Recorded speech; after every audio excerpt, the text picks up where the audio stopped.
I wanted my money back. It was very disappointing. Of the more when she looks like The Snow White version is woke and feminist and progressive. Pissing off new Disney fans, pissing off Trump supporters, pissing off all of America. They're petrified of some kind of backlash. Like so many kids raised on TikTok. nobody Who wants wants that. a movie about true love? What kind of woman do we want out there seeking true love, Eliana? It's the outrage.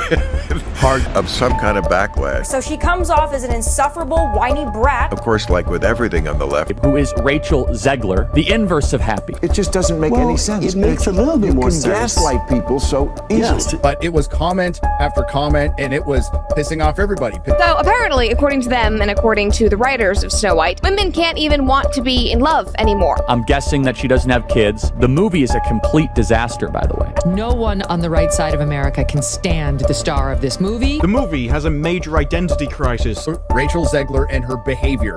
And if it was just one comment, it probably would have been forgotten by now. What happens when two of the biggest names in commentary, Joe Rogan and Bill Maher, both agree? Rachel Zegler didn't just spark a backlash. She lit a bonfire under one of Disney's most beloved classics. From cringy interviews to tone-deaf rewrites, the Snow White remake has become a punchline in real time. And Joe and Bill, they just ripped the fairy tale to shreds. It started with a bang. Joe Rogan flat out called the movie a woke disaster. He didn't hold back. Said the romance is gone, the message is forced, and the whole thing feels like it was made by people who are petrified of backlash. And honestly, he's not wrong. The love story, axed, the dwarfs, gone. Snow White herself, unrecognizable. Joe jokes she looks like Lord Farquaad in a dress. And let's be real, the internet didn't disagree. Memes exploded, TikToks mocked the trailers, and fans started wondering, who is this movie even for? Then comes Bill Maher. He straight up calls Rachel Zegler an insufferable, whiny brat and says she's everything wrong with Hollywood Gen Z stardom. According to Maher, actors used to have charisma, mystique, and class. Now, it's TikTok politics, hashtag activism, preachy monologues, and zero relatability. He asked the question many were thinking, how does someone who clearly disrespects the source material become its spokesperson? Maher wasn't alone. Fans were confused. Where was the romance? Where was the charm? The original "Someday My Prince Will Come" was cut. Instead, Snow White sings about self-empowerment, freedom, and chasing dreams, but in a way that lacks heart or connection. One critic said, it's like watching a motivational speech, trapped inside a fairy tale costume. Even kids, the target audience, were reportedly bored. And that's not just bad press, that's lethal. Then came the political storm. Zegler's tweets resurfaced. From "F Trump" to "May you never know peace." It was harsh, angry, alienating. Joe and Bill both emphasized a basic point. When you're leading a family film, attacking voters on social media is not just risky. It's self-sabotage. She wasn't just alienating people, she was dividing them. And in 2025, the last thing Disney needed was another controversy. Disney's response? Delay, rewrites, PR campaigns, quiet social media pushes. But every time Zegler did an interview or an old post was dug up, the flames reignited. And no matter how hard Disney tried, they couldn't hide the fact. This movie had become a symbol, not of magic, but of mismanagement. When Snow White finally hit theaters, the result was catastrophic. Opening weekend revenue tanked. $43 million against a $200 million plus budget. It didn't just flop, it face-planted.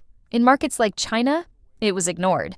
In the US, reviews were brutal. Merch sales flopped. TikTok parodies outperformed the trailers. Fans weren't just disinterested, they were actively avoiding it. The biggest question became, why didn't Disney see this coming? When actors insult the material, alienate audiences, and brag about not needing a prince in a story about finding love, it's no longer adaptation, it's erasure. Even die-hard Disney fans were posting reviews calling the film a soulless reboot and a lesson in how to kill nostalgia. Some still defend Zegler. They say she's young, misled, or poorly managed. Others say she's the product of an industry that now prioritizes messages over magic. But regardless of who's to blame, the film didn't land. And Zegler's career might take years to recover. Before we wrap up, let's see what the internet has to say. Because this isn't just some YouTube rant. This is what actual people are posting about Snow White.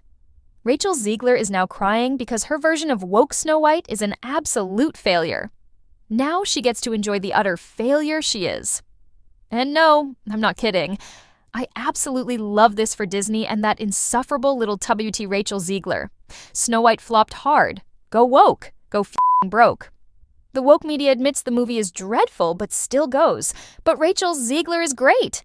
He finishes with, she's the one playing Snow White. The movie is literally about her.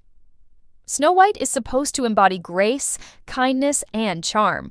3 things Zegler has managed to be the polar opposite of. She's more like Snow Fight, constantly dragging people. 2025 Snow White with Rachel Zegler, an instant classic of pure virtue signaling failure. This movie was doomed from the start. He continues. White people don't like it because of the race swapping. Midgets hate it because they used CGI. Anti-Israel people hate it because of Gal Gadot. And Rachel Zegler is a certified woke lunatic who badmouthed the story. These aren't just critics. These are fans, moviegoers, people who grew up with the magic. Now, they're done. Joe Rogan and Bill Maher rarely agree on anything. But when they do, maybe it's time to listen. Snow White. 2025 isn't just a flop. It's a wake-up call, because when you forget what made the story timeless, when you insult the fans, the legacy, and the joy, you lose the heart of what Disney used to be. And in a world already tired of remakes, this one may have sealed the deal. Let me know your thoughts in the comments. Smash like, hit subscribe, and I'll see you next time right here on Behind the Light Stick. Because where there's light, there's always a little tea behind it.